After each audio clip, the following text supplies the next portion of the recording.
everyone, I'm here today with a book haul, my very first book haul. I apologise for how my voice sounds. I've actually got a chest infection and a cold at the same time, so I'm quite ill, but I really wanted to get this done because I haven't done a video again in about 3 weeks, and I just feel like I'm kind of not doing enough on my booktube channel, and I keep saying, oh, I've got a booktube channel and I'm doing this to everyone. I'm not actually doing anything. So yeah, I apologise if I sound really bad, but here's my book haul. There are quite a few books and there's one very special one at the end that I'm so excited to show you.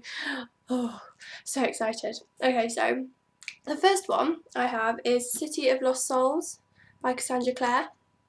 I've actually read the first 4, and this series of books has whole but ripped my heart out. I was a bit dubious when I started reading the series because I haven't really read many YA paranormal type series before. This is probably the first one that's kind of introduced it to me, but I'm so in love with all of the characters, and I just need to know what happens to Jace and what's going to happen with Clary. And just, if you haven't read this series, you really need to. And I'm also looking to buy the Mortal Instrument. No, this is the Mortal Instruments. I'm also looking to buy, the Infernal Devices. That's what I'm looking to buy to start reading the prequel series, because apparently this is really good. So that's the first one. And then the second one is another series that I've heard a lot about on BookTube, and I've got Divergent, which is the first one in the series, and then Insurgent is the second one. It took me so long to find this book. Every single bookshop I went in had Insurgent, and none of them had Divergent, and I was just like, why does no one have the first book? At least have 1 or 2 copies, because I don't want to pick Insurgent up without reading Divergent. So I'm really glad I've finally got this, and I'm looking forward to reading it. I don't know when I'm going to get time, because university is hectic at the moment, but I've heard a lot of good stuff about it, and I really enjoyed the Hunger Games with being dystopian, so I'm hoping that this one will further my love of the dystopian genre, because I do think it's quite interesting. So, Divergent. And then the third one is a book I heard about through Jess's channel, Books for a Dreaming Teen, and it's kind of a funny story. I don't know if you can see that because it's quite bright in here. It sounds really interesting. It's about a guy who has depression, and by the sounds of it, it goes through his journey through having depression and going to a mental hospital and meeting all sorts of characters in there. It sounds like something different that I'm going to enjoy. I had my ex-boyfriend actually suffer from depression, so I've kind of had, not first-hand experience with it, but I've had quite a close experience with people having depression.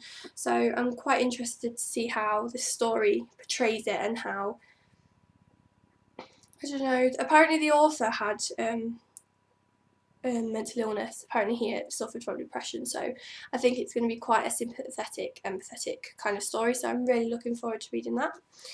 The next book is The Fault in Our Stars by John Green. I've been wanting to buy this for ages, and obviously it's everywhere on BookTube, everywhere, on Tumblr, everywhere. Just, this book is everywhere. So I've read Looking for Alaska by John Green, and I don't want people to hate me when I say this. I think he's a good author, but for me, I don't really see... He's a really good author, but I'm not enthralled by his writing. I don't know if it's just because I've kind of skipped the age where I should have been introduced to writers like John Green in the YA fiction genre. I kind of went straight from children's books to adult books. I didn't do the middle ground really, so I'm kind of going back in hindsight to this kind of genre, so I don't know whether that's it. I don't know, it might change after I've read this book, because I've read quotes from this book and I've seen reviews, and it does sound amazing, and it is probably going to make me cry because I am soft. So hopefully this might make me fall in love with John Green's writing. I'm not gonna be worried if it doesn't, but I definitely will read more of his stuff because I do think he's a good author. I'm just not #1 fan.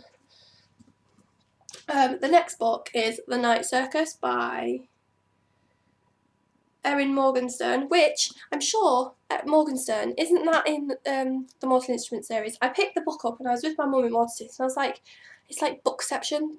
It's the last name of the character in another series of book I'm reading as Natural Author, and my mum didn't quite get it. I just want to show you how pretty this book is. It's got red pages, or red ends of the pages, and it's kind of got like foiling detail on it. I don't know if you can see it. Yeah, it's shiny. It's got stars on it, and there's two versions of this book. There's a darker one that doesn't have red pages, and I didn't know there was two versions until I got to the checkout, and I'm so glad I picked this one up because it's so pretty. I love these pages. My boyfriend was like, well, is it going to dye your fingers? I was like, I don't think it's going to come off on my fingers. I hope it's not anyway, but I just think even if I presented it that way on my bookshelf, it would still look really, really pretty. And I love the front cover with these silhouettes, and they're dressed in like a Victorian. So it sounds like an amazing story. It sounds really intriguing. I don't know much about the Night Circus. I haven't been watching reviews on it because sometimes I don't like to spoil stories for myself. I've also heard a lot of good stuff about this on BookTube, which is probably why I wanted to pick it up, but it just sounds, the circus arrives without warning, no announcements precede it, it is simply there when yesterday was not. It just sounds really magical, and since Harry Potter's been over, I need more magic in my life, so hopefully I'm going to enjoy this. The next one is a completely different genre altogether, and it is 1Q84, I think that's how you say it, might be 1Q84, by Murakami. I don't know how you say his name, but it's really huge, and this is book 1 and 2. I was going to buy book 3 as well, but I thought no, I might as well just buy book 1 and 2 together in this big volume and see if I like it, because I didn't want to buy it in case I didn't like this.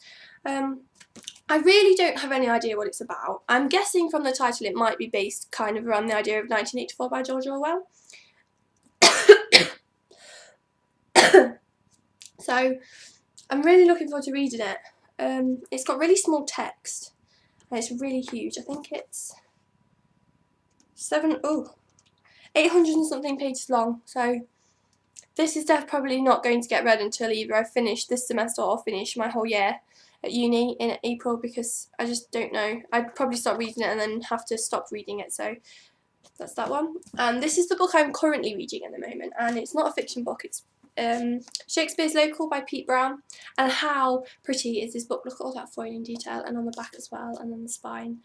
I picked this book up purely because it said Shakespeare in the title. I didn't really know what to expect. I then found out that Pete Brown is someone who's an expert on beer, and being a 21-year-old girl, he's probably not written this for my I'm not his audience. I'm not going to be his audience. But basically, this is a story of the George Inn near London Bridge through the centuries. It's basically the history of this pub, and it talks about Chaucer and Dickens and Shakespeare and all the different things that have happened in this pub. I'm only on chapter 3, so I'm really enjoying it at the minute. His writing style is really good. I'm actually going to do a review on this because I have changed my mind. I did say in an earlier video that I wasn't going to do separate book reviews, but I'm hoping to contribute to a few websites that I've seen, and also just get myself a little bit more known for my book reviews instead of just random tag videos and stuff. So I am going to be doing separate reviews. So this is the first book that I'm probably going to review. So it's really quite interesting. First non-fiction book I've read in probably since I was at school, so yeah, I'm really enjoying it. Right, okay. Now I would like to show you the crowning glory of this book haul. Let me just get it out the bag.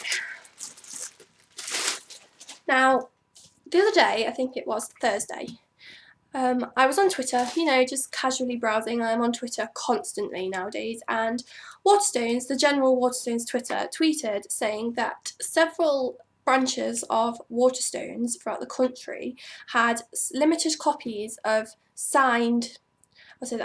had limited signed copies of The Casual Vacancy by JK Rowling. So I immediately was like, right, I need to know which branches, and my local branch in Nottingham apparently had some, and it's not very often that branches near me get really anything interesting. Kate Moss was actually at Derby and Nottingham the other week, and that's the first author that probably in a while has high profile author that's been there. It's normally local stuff that are at Derby and Nottingham. So I was like, right, tweeted them saying, have you still got copies? And they were like, yes, we've got a few left. I don't think I've ever got ready so fast and got on the bus to Nottingham so fast in my life. And I got there, showed them the voucher and was like, please, please, please tell me that you still have the signed copies of JK Rowling's book, and they were like, yes. So here it is. I don't know how, you might not be able to see the signature. I don't know how I'm going to hold this up, but basically there, if you can see that, is JK Rowling Signature, and there's the little sticker of authenticity saying, it just says JK Rowling and it says secure valid. So it's just, look, I have JK Rowling Signature. I can't believe I actually have JK Rowling's signature in a book. I didn't actually obviously get to meet the woman. It would have been amazing if she'd have been sat there with a pen and said, yes, what's your name? But unfortunately that is a dream of mine that is yet to come true. But the fact that I have one of her books and it has her signature in it, you know, the woman who basically shaped my childhood, I have her signature. I have it. It's mine to own, and it's just amazing. When I got handed the book, I was like, so I said to the cashier, you have no idea how much you've just made my year by the fact that I have this. Because I've had such a Harry Potter year. I've been to the theme park in April and I went to the studio tour for my birthday last month. Now I have JK Rowling's signature. Granted, not on a Harry Potter book. But the fact that this woman here wrote Harry Potter, changed my life so much, and now I have her signature. I can literally say I physically have JK Rowling's signature in a book. The first thing my dad said to me was, are you sure it's not just photocopied? I was like, I really don't think they're going to just hand out photocopies when they only have 10 copies. If they were going to hand out photocopies, every single book that they sell would have her signature in it. So I was like, oh, so cynical, but yes. So I now have casual vacancy twice now. This one I'm not, it's staying in the plastic bag. I still have yet to find a place where I can put it because I've run out of room everywhere in my bedroom. But yes, so I have JK Rowling and I'm going to show you her signature again. There's the signature, people. So yeah, that's that. So that kind of wraps up my book haul. Quite a big one. I wanted to do one the other week, but I only had 4 of these books, so I waited until it's a big one. Hopefully I will be updating a lot more. Hopefully my chest infection will go and my cold will go, because I understand that I probably sound a bit like a man at the moment, and I'll just be able to be a little bit more active in the booktube community. I also have, I spoke about it in my I'm Still Here video, I have launched my channel, my vlog channel, Minsky Pop. Love that name. I'm going to link it below, and I will be recording a video after I've had my dinner in the same spot, in the same clothes. So hopefully you'll go and subscribe to that and you'll listen to me ramble on about anything and everything. And I might be doing a tag at some point this week. There's so many tags going about that I want to do. Possibly the spine tag, I really like that, or the pretty book covers, and there's a new one that I need to watch called the children's book tag, which might be really interesting. So I don't know, but I'm definitely going to be around a lot more, going to be doing a lot more reviews, and hopefully I shall see you soon. Bye.